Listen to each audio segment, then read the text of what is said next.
So here's the twist for us, though. What does Hebrews say about how God looks at people who don't quite fit in? The spiritual sojourners who have left where they are from for something better? Hebrews says that God is not ashamed of them. So for the followers of God who feel like they just don't belong, that they just don't fit in, the ones that intentionally take the hard way because they've submitted themselves and submitted their lives for something better, Hebrews says God is proud of those people even if nobody else is. And so Hebrews 11 is littered with examples of people who were resident aliens, people who were displaced in this world, people who were able to see God's distant promise of redemption, people who remained faithful to that promise, even if they knew that that promise would not fully come to pass in their lifetime,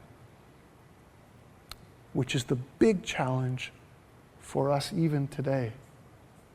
If you've caught little glimpses of God's renewal, if you can see His promise out there in the far off distance, will you hang on? Can you remain faithful even if you never get to see the fullness of God's promises come to bloom in your lifetime? Simply put, can you keep going with what you know to be true even if your life sucks? Even if things are not working out the way you want them to? Maybe this might help. There needs to be a necessary change of emphasis. In some of life's situations, it is impossible to conquer, escape, become mighty, or victorious. The powers are too great, the circumstances beyond our control. In these cases, faith is a life-accepting quality, enabling a man or woman to face suffering and adversity with serenity, endurance, and trust. So then, to have faith is to continue to follow Jesus even when you don't feel like it. To have faith is to remain devoted to Jesus even if you're suffering pain or if you're in a place of disappointment. To have faith is to believe that God is going to make good on His promises even if you don't see them come to pass in your lifetime. So with that, the first hard question that Hebrew throws at us is this: are you hanging on? Or are you about ready to give up?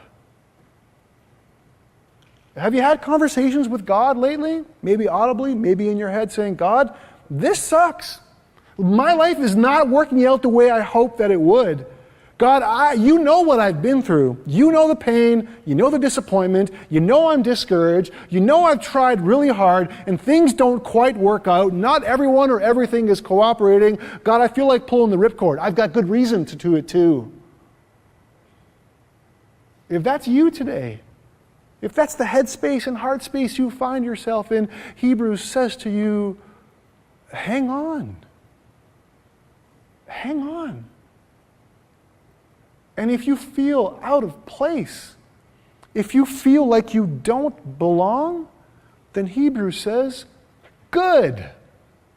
That's the way you're supposed to feel. And when you feel that way, God is proud of you. But there's also a really dangerous flip side to that coin. Because if you feel like your life fits in just fine, if you feel like your worldview, the way you operate, is actually the same as your friends who don't have faith in Jesus, then what does that mean? So then, to be faithful to God is to hang on to His promise that He is making everything new, even if you can only see it from a far-off distance.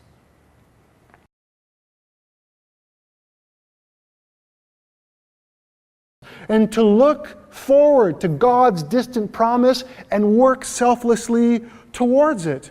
And that is weird. Do you know what the unofficial slogan is for the city of Portland, Oregon? Anyone? Keep Portland weird. I wonder if we can borrow that. Keep Christians weird. And I don't know if these dudes in the story are Christians or not, but their response was absolutely a Christian one. Why? Because this was their chance to incite trouble because they were wronged. But they didn't. This was their chance to cash in. But they didn't. This was their chance to make it all about themselves, but they didn't. Instead, what we see is that thread of holy defiance. It's a glimpse of God's promise and hanging on to it. It's a looking beyond whatever trouble and circumstance we find ourselves into the present and looking forward to God's eventual future. And that is the kind of thing that makes God proud. Why? Because it's the beginning of His new world. So then the tough question for you and I this morning here is this. Have you positioned your life in such a way so that there's a little bit of holy defiance? Like Abraham, Isaac, and Jacob, and the two guys from Starbucks. So that the next time trouble hits in your life, that you will react and respond in faith. Instead of reacting with, I've been wronged, I'm going to make a big deal out of this. Instead of reacting like, I'm going to maybe cash in on this one. Instead of reacting like, hey, I'm going to make this all about me. Because when we act in those ways, that is not the Christian way. Do you know what the Christian way is? The Christian way, Hebrews says, is to get weird. Get weird on those situations. And getting weird in your life might look different than getting weird in my life. For some of you, getting weird might mean being vulnerable instead of trying to be a tough guy. Maybe for you, it's about quitting your job. Maybe for you, it's about giving away more money than you can afford. Maybe for you, it means you open your house to someone who has no place to stay and can't pay rent, and you look after them as long as they need looking after. And one more here that's totally going to get me in trouble, so please send your complaints to Allison@lakeviewchurch.com. Here we go. Ready? Maybe, for some of us parents, maybe getting weird might be, you know what? I'm not going to put my kid in every single sporting event, lesson, or class, or experience so that they can get ahead in life. Maybe getting weird for you as you go into next year's, maybe take your kid out of sports or out of whatever he or she is doing. And instead make those intentional times that would have been filled with practices or games or recitals, and maybe just spend time with your kid. Like just intentionally hang out and get to know them and love them. Maybe something like that is how you enact your faith. Something like that breaks you out of the norm and makes you super weird. Because listen, you may never run into a confrontation at a Starbucks. But what does your life call for? What does your time call for? What does responding and reacting in faith look like in your life?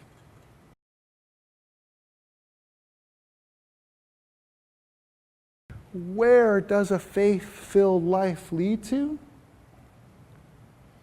Something better. But not the something better pitch that often gets marketed in our direction. Make it better for me. How is it going to work out to upgrade my life? What do I get out of this deal? It's none of that. It's weirder than that. It's to be Christian, to be actively faithful. It means there has to be something better for me, not only for me, and not only for you, but actually it's got to be better for everyone. including, as Jesus would say, our enemies. So if our faith is closed, if it's individualistic, if it only cares about what's in it for us, then it's not what Jesus was talking about. It's not that distant promise that those people who were sawed in two and murdered in cold blood saw in what they were hanging on to. But if you look around your life, if you look around your city, if you look around your world and you think to yourself, man, there's got to be something better than this, then that, my friends, is where it all starts. That is the beginning of God's new world.